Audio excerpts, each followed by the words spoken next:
How to fix verification code not received when signing up for Alibaba AI Qwen 2.5. Let's get started. First, what you have to do is check your email address. Ensure that the email address associated with your Alibaba account is correct and active.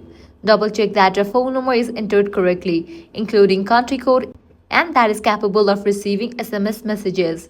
Next thing you want to do is check your spam or the junk folder in your email address. So, launch your mail app. Click on three bars given at the top left. Navigate to the section of spam. Now you will need to check in this page whether you have received the code over here.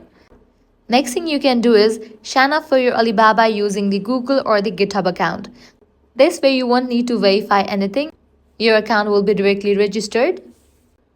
If the issue still persists, you can wait for some time and try signing up later.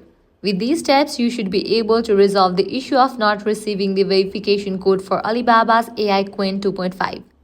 So that's a wrap for this video. If this guide was helpful, don't forget to like, share and subscribe to our channel. Thanks for watching.